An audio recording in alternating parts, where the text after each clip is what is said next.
Danielle Smith with Alberta Enterprise Group, collaborating with Common Sense Calgary to interview candidates for the upcoming municipal race on October the 18th in Calgary. And joining me now is your candidate for Ward 3, Kumar Sharma. Kumar, thanks so much for being with me today. Awesome to be with you, Danielle, for after a long time once again. It has now. I know a little bit about your history, so why don't you tell us a little bit about the things that you've done and why it is you've decided to use that experience to run for city council? Well, it's been 32 years in the making, I guess.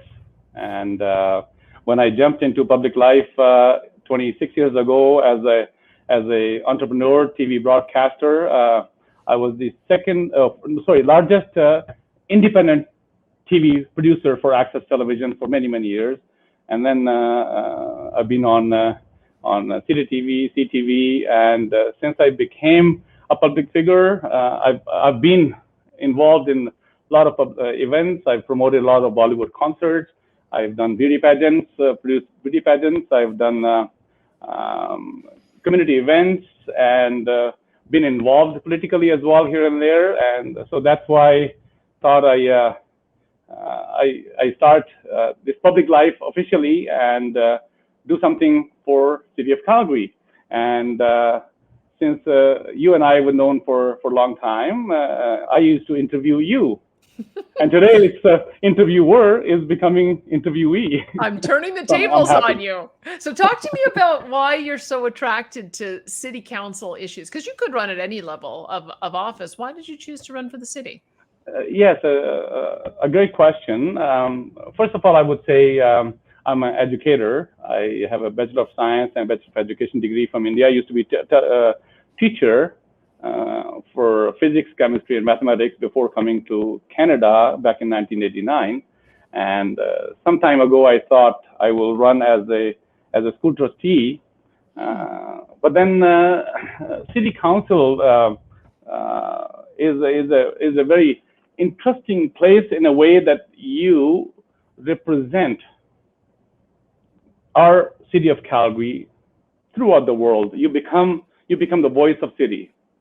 And with my experience in the community service, with my experience with business, I'm a business owner. We own our own insurance brokerage. My sons, they are 32, 29, and 26, business professionals, IT professionals. They're educated. So I thought, why not make a difference and create a change in City of Calgary? Talk to me a little bit about what you think that international opportunity is, because I know that the Premier's done a lot of work in attracting businesses to Calgary. Some of them big businesses from India in the tech sector. What do you think you might be able to do to assist in that? And absolutely right. Premier Kenny has gone a few times. Prime Minister Harper has gone a couple of times. They have a very good relationship, as I understand. Gary Marr, a friend of ours, he also was the South Asian in charge. Premier Ralph Klein had Raj Sharma. He was situated in New Delhi, and he was looking after Alberta's interests. And now, because I personally, 2004 January, when Premier Ralph Klein he took a trade mission to India, I was part of that group, going with Premier Ralph Klein, and we had amazing time. And I, as a broadcaster, had accompanied Premier Ralph Klein and Jean Zwazdesky and Mr. Shiraz Sharif and all those people. We had achieved a lot with India, and I think you're right. India has a great deal of opportunities to offer to Canada, and also our lentils from Canada. They are very popular. Good quality lentils, and so everything is just opportunity based for Calgary, and Calgary is at the verge of exploring and being on an international market today. And I can be a very good asset in there. All right. Thanks for that context. Let's bring it closer to home and tell us, what are you hearing from your constituents? What are the three biggest issues in Ward 3? Yeah, my platform is based on building community, the jobs and the economy, the taxation, the critical community infrastructure, and responsible spending and maximizing value for our dollar. And I'm trying to bring fiscal accountability at City Hall, which is much needed, I think. And people in my ward, they are very much concerned about taxation. My campaign did a survey of our own, and 30% of people, they were concerned about jobs and economy, and almost same equal number of people, they were concerned about taxation. And then a lot of them, they are concerned about infrastructure. Let's talk about each of those, because I'm curious to know, first of all, on taxes, what you're hearing, because we've had two levels where taxes have been shifted. There was the shift from downtown core to the businesses in the outlying community, and when that burden became too high, there was the shift to residential. So what do you think about that tax shift, and what are you hearing from your constituents? See, I understand business. I've been business entrepreneur since 1995. And I understand taxation. I understand budgeting. I have to give you one example. I have a business owner friend in the Northeast Calgary. He owns an auto record shop. His business tax 6 years ago, actually property tax 6 years ago, was $1,900 a month. Okay. Today, he's paying $8,500 a month in 6 years. Oh, no. And I am just, my heart bleeds. My heart bleeds when I hear him surviving. I mean, he's surviving good, but what he tells me is that the business tax has gone up, the property taxes have gone up substantially, the wages have gone up, utility costs have gone up, profits have not gone up, and I don't know how people like him and other people in business, they are performing today, and they're still surviving. Ward 3 has over 600 businesses. Ward 3 is a very unique ward, over 600 businesses. And we have to do something. We have to bring some innovative changes, some incentives to help Ward 3 businesses and businesses in Calgary in general. Tell me a little bit more about what you think that would look like, because you can do tax breaks or tax holidays, you can reduce regulation, you can do, like, for instance, with Calgary Economic Development, they have $100 million to do direct subsidy for business attraction. What kind of approach would you favor? All of it.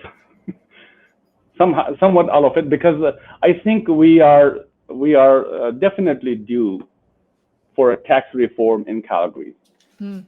We have been shifting, like this example that I've given you, since there is a devaluation in downtown core, a lot of vacancies are in downtown, and we have shifted taxes to the businesses and to residential, and this has not been working. I know we thought it was a temporary solution, but now I would say, in a fact, that we need a great deal of tax reform, a different approach. We have to reach out to other jurisdictions and or to other countries, how they are doing.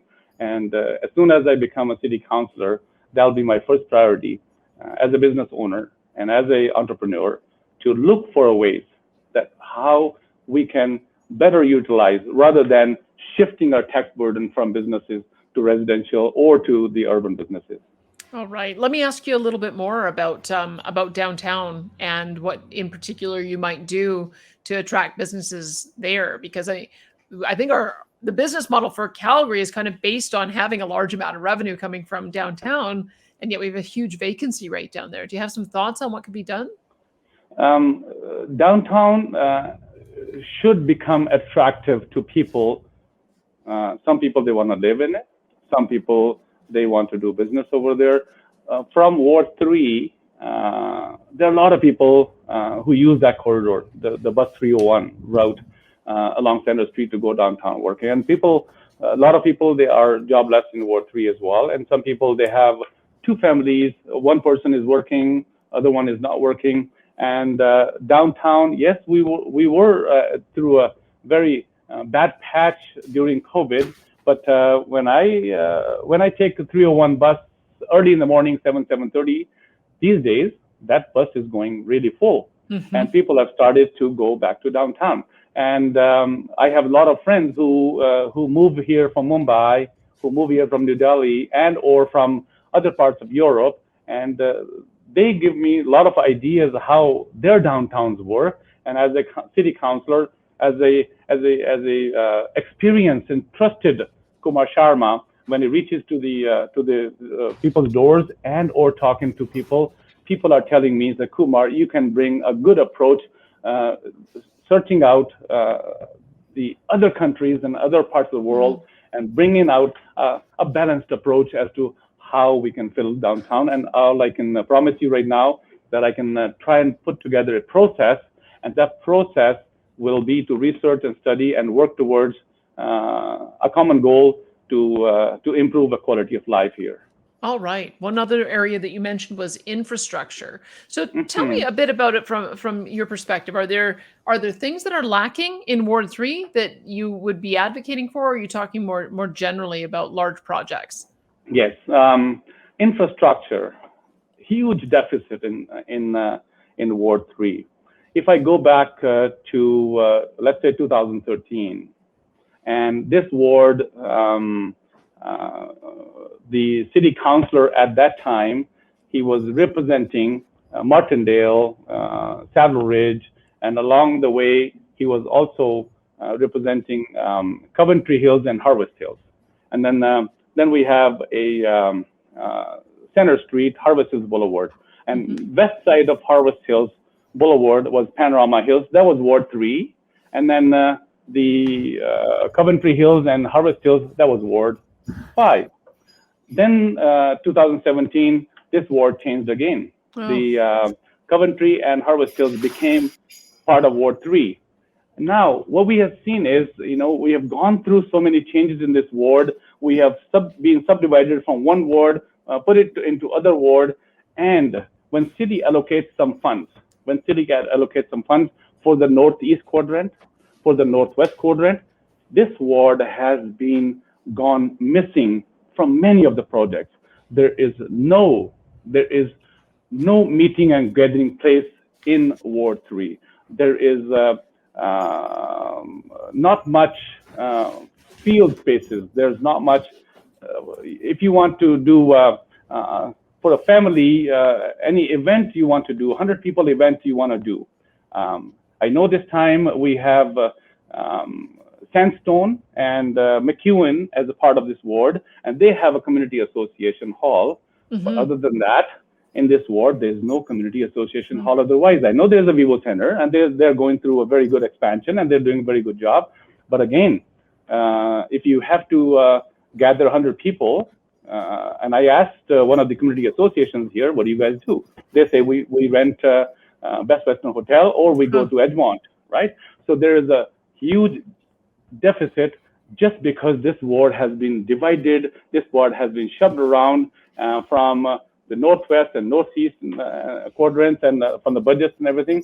And I want to be a very strong voice, being from the business experience, being from my broadcast experience, being from my negotiation skills, being from working with all levels of government, which I have very good relations with many of the government levels. I want to bring a strong and a very good change in this ward. All right, let's talk a bit more about infrastructure, because there's a lot of big ticket items.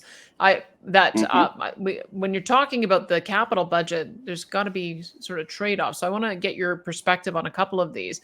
First one being the Green Line LRT, which started off as a three-party paid project, 40 kilometers, less than $5 billion. And now it's half the project, but the same price. And I'm curious to know if you think that project can be salvaged. Should it just proceed full steam ahead as it is, or do you think it should be modified in some way?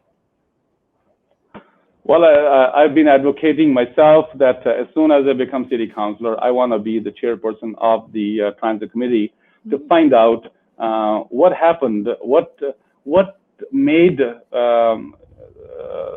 city council to have a drastic change, that we were supposed to go from far north to far south. And the 301 bus corridor, like I say, is the most used and most profitable corridor in the whole city. And how come people who purchased properties, let's say in the Livingston also, and I was there yesterday, even in the rain, door knocking, and people brought to my attention that we were promised that LRT will be coming here. That's why we bought land and we bought houses. And a lot of people are in this boat. And big ticket items, yes, you are absolutely right. But this project now started from not even deep south. And I'm not sure how profitable it's going to be. And that's what I want to find out as soon as I go as a chairperson of that transit committee. But I don't even know if there's enough money now for the Green Line to cross the river in downtown. And let's find out. Let's see what had happened, and probably there is something to salvage out of that. All right. Well, I'll look forward to talking with you about that again when you find out a bit more. Let me ask you about a few other big ticket items that were put forward. 4 major capital projects. When they were first voted on to approve the projects, they did so against the advice of the city's own CFO, who said you can't afford all of these at once. But if you had been on council and had a choice to make, or if you have to make a choice to reprioritize, I want to know which one you would put at the top of the list. So the event center with the Calgary Flames, the BMO Center expansion for convention space, the Arts Commons transformation, or the Foothills Field House. What would be your priority? Well, I'm a sportsman from back home. I used to play cricket, so that field house is also on my priority list. But again, I am a concert promoter. I'm an event promoter. I've been involved in all the Bollywood film productions that have come to Calgary and Alberta. There's been many, over a couple of dozen films have been shot in Calgary. So knowing my expertise, I would prioritize the event center, number one, because it will bring a lot of investment into Calgary and a lot of life, into Calgary. I would say BMO Center because, again, I'm an event promoter, and events bring a lot of revenues, a lot of people from different parts of the world. So I would say for my priority would have been these two. All right. Let's talk about the operating side of the budget. Yeah. When you look at operations, do you think that the city is spending too much, too little, or about right? In the operation side of budget, I think we need to investigate a lot. We need to investigate the operating budget. We spend quite a deal on salaries. We spend a lot on let's say let's find out how many big trucks they're running in city of Calgary. I was at the doors day before yesterday, and somebody brought to my attention that a couple of city workers, they were working on alongside, and a supervisor came in Ford F450, and this resident asked me, why does a supervisor have to have a F450? And I had no answer right now. I say, sir, as soon as I go to council, I will try and find out the answer, and you will be the first one I will be calling. I have his phone number, I have his email. So these small things. My mom used to say that you do small changes, you do small savings, and you become big investor. And this is what city needs today. We need to look at small expenses. We need to look at small things, and they add up. And that's why my platform is bringing fiscal accountability at City Hall. Okay, let me ask you about a bigger ticket item, but maybe dealt with in the same kind of way by making small changes. The big ticket item on operating expenses is wages, salaries, pensions. And so I'm interested to know your perspective on this. So there's been an increase in frontline workers. They also often get multi-year collective agreements where you've got automatic pay increases.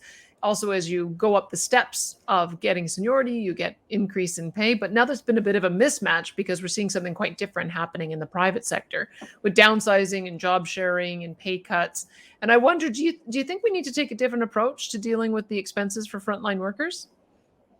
See, my father-in-law has been a union worker for many years, and I've seen how union workers bring a good quality of work. Yes, that's fine.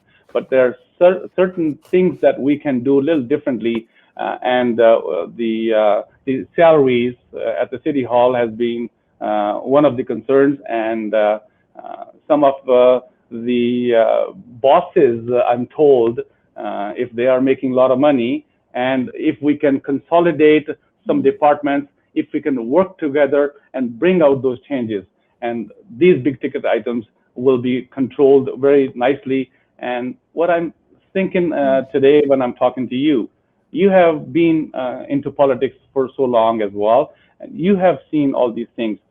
But when we talk about operating budgets, big ticket item budgets, again, what I'm saying is, let's look at small savings, small things first, and we'll control the big ticket items. Okay, well, one of the small changes you could make is to cut the council member pay. So I want to put that one to you. Do you think that's important to do just as a show of good faith, or do you think that council members are paid fairly? I am going on record today on your broadcast, and I'm not going for a job at City Hall. I'm not going for a job. I'm an entrepreneur. My office makes a lot of money. I'm a professional insurance broker. I'm a professional realtor. But yes, I think city councilors can and should take cut at their pay. They should be paid according to what their ward residents are making on the average. Having said that, if I'm a city councilor, I'll be asked to be around working Saturdays, Sundays, mornings, evenings. If I add up all those hours, I should be working at the same at same dollar value as most of my ward residents are working, given those many hours. Do you know what that number is? Honestly, I don't know right now. It's a good way of thinking about it, though. So thanks for the answer to that. I appreciate it. No, I mean, people have known to be very upfront. People have known to be very accountable. People have known to be very trustworthy. People have known to be saying my heart out, and whatever is in my heart, it's on my face. So this is what I'm making promise, and this is impromptu. I have not prepared for whatever you told me today. All right, I'll get back to you and find out how much that is, because I think the average household income is about $70,000. That'd be quite a pay cut for you. $70,000. Yes, and again, what I'm saying is, I'm not going there for a job. I'm going there to serve, and I have a passion. I have a passion to serve, and you will see me on the doors, on the roads all the time, and I have always been. People call me the most popular name in the South Asian community for many, many years.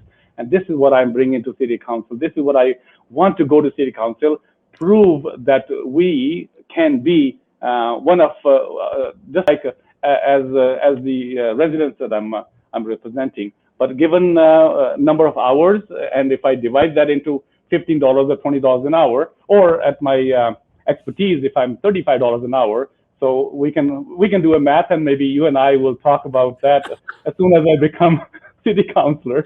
I'll be back at you on that one. Let me ask you a question about housing. I mean, we've talked a bit about infrastructure, but housing sounds like it's an area of expertise for you. When we talk about affordable housing, what does that mean in the context of what you're hearing in Ward 3? Ward 3 is a mixture of many cultures. Ward 3 is a mixture of people from all sorts of income levels. Affordable housing is a good concern, but majority of the ward residents, they have not brought affordable housing to my attention as of yet for about a month of door knocking. But I think there should be a lot more affordable housing in all across city, because we should subsidize those who cannot make too much money for now. And then when they have better incomes, they can always move up. there was a time when I was making only $1,600 money back in 1993, and I had to buy a house. I know how crunch it was for me. But then today, yes, we have made our name. We have been in the community. I've serviced the community, and the community supports me. So again, yes, you're absolutely right. There should be a good support for affordable housing. Well, let me talk to you about another aspect of affordable housing, and it's to be able to buy that first home, right? And so sometimes there's a conversation about and a bit of tension between, do you build more multifamily homes and more density in the inner city, or do you build more greenfield development? There's also a sort of dense single family homes in the way we do communities now, but you're also building greenfield. How do you do that balance? What do you think should be done? Well, density has always been a very good question. I think we need to have a balance of both, and we need to have green spaces, but at the same time, we need to have houses going up, multi-level houses, because there are a lot of people who cannot afford big houses. And thank God we're living in Calgary. Thank God we can afford single-family homes here. Go to Vancouver, go to Singapore, can't even afford that. So and then again, when I came to this country, and this is the dilemma I had: should I buy a condominium or should I buy a house? I was able to buy a house on Memorial Drive, Southeast, and small house, $98,000 in those years, and I was able to afford that house. But then interest rates started going 14%. And we were not able to afford it. So we have to support those people also who cannot afford big ticket items, big ticket houses, and we need to have a proper balance between the multifamily homes and or the apartment buildings in the ward, and I think there's nothing wrong in having pretty good balance in there. Have you heard any negative feedback about the guidebook for great communities? Because I think there was some concern that when you start building multifamily and more density in some of the existing neighborhoods, that it changes the character of the neighborhoods. Have you heard that kind of concern? To be honest with you, so far nothing. Okay. I have not heard on the road, but as long as it doesn't become a legal document, I think it should be fine. And but nobody has brought this to my attention as of today.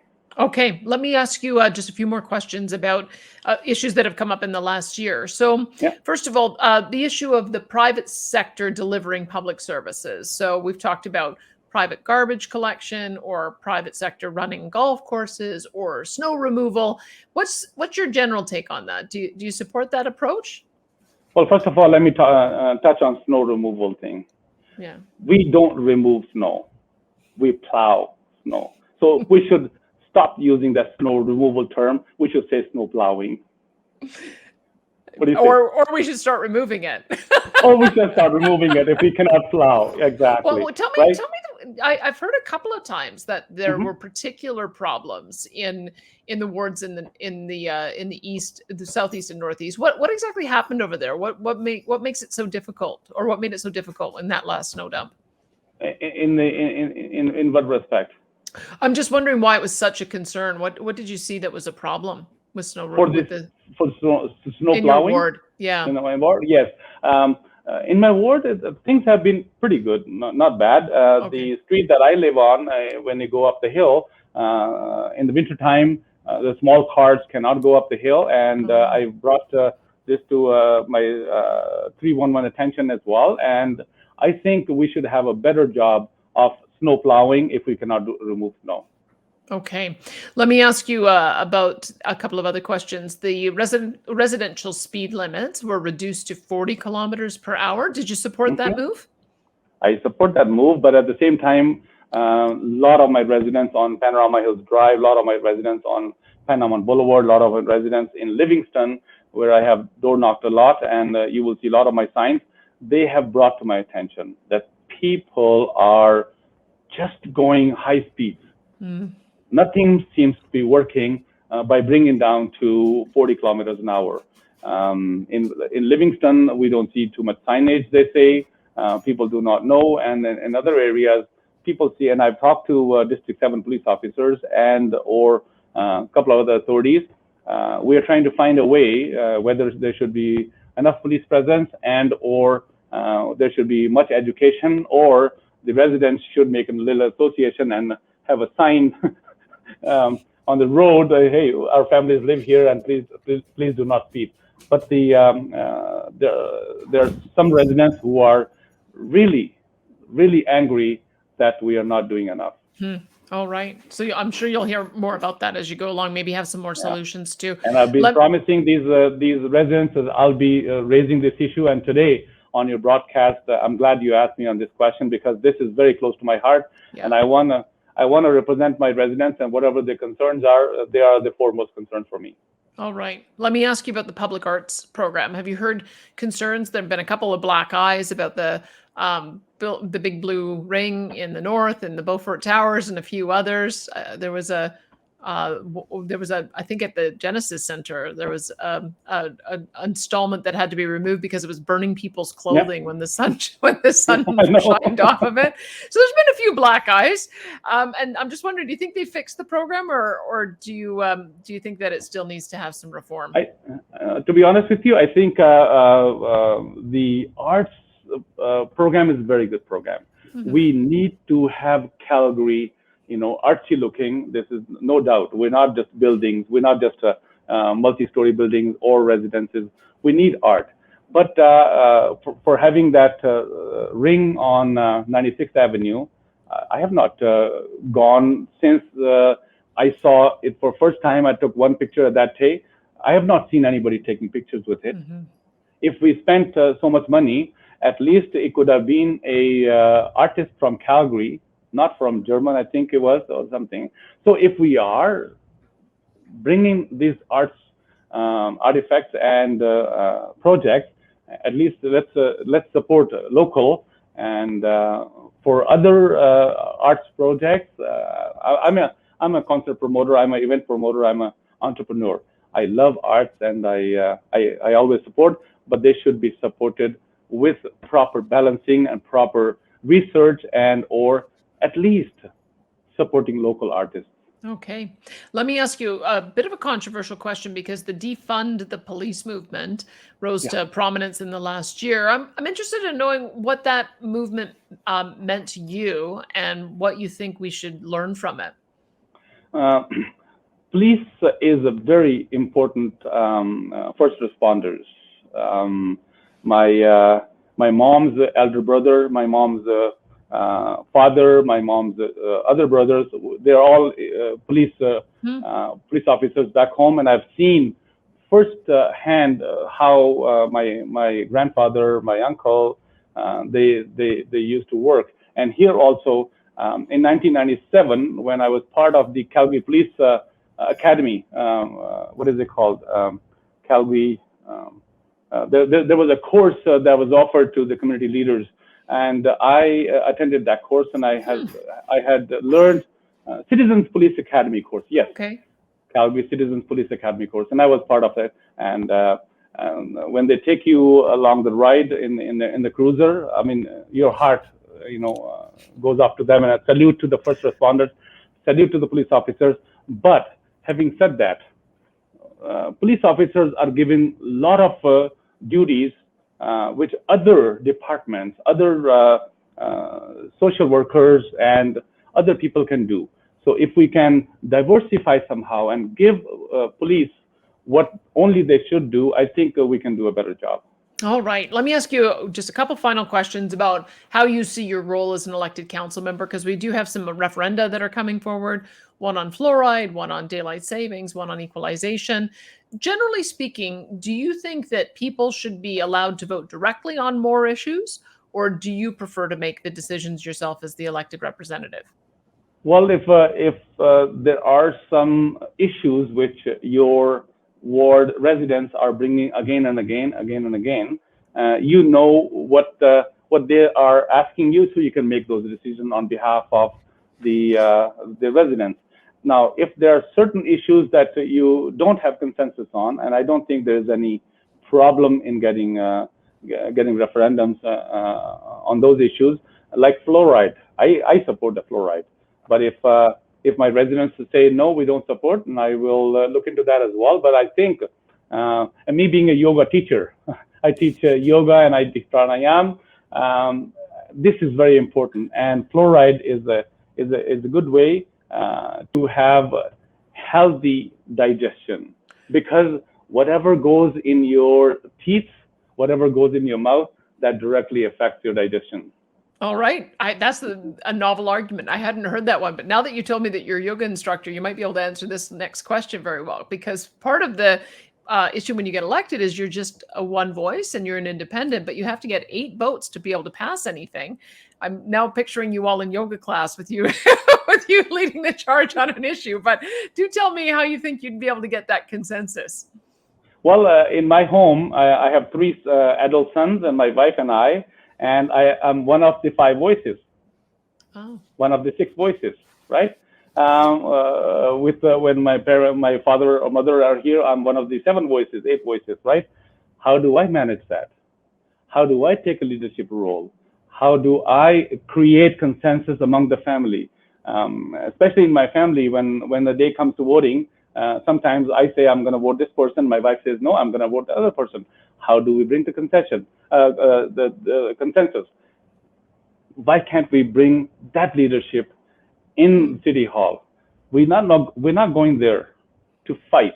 We're not going there to argue just because we have some political aspirations and or political thoughts. We should argue, we should debate, and we should go there to work, not to fight. And this is what I say: if I'm one of the 14 voices, and then the 15th one is mayor, if I'm a good leader, they'll listen to me. And if I'm a good leader, I'll bring to their attention.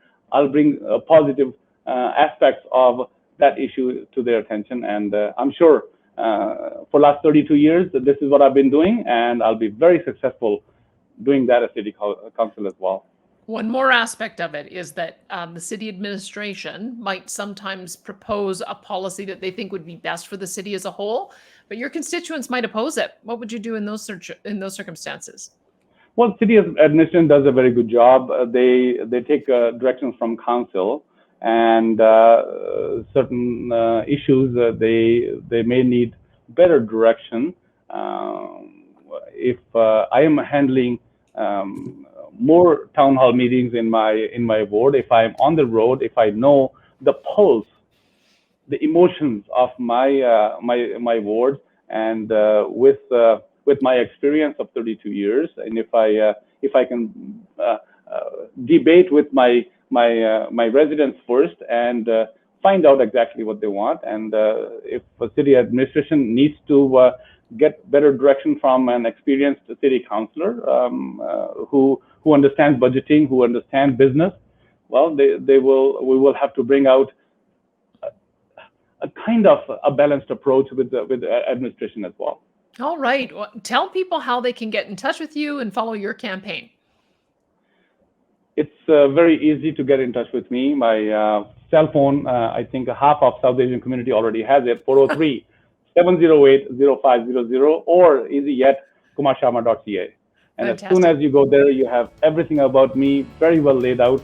I'm always very approachable. I'm always very accountable, and I want to bring change, create change in the Ward 3, and I want to bring fiscal accountability at City Hall. Well, thank you so much for the conversation today. It was nice talking with you again. Thank you so much. Appreciate it. My pleasure. Thank you. That is Kumar Sharma. He is your candidate for Ward 3.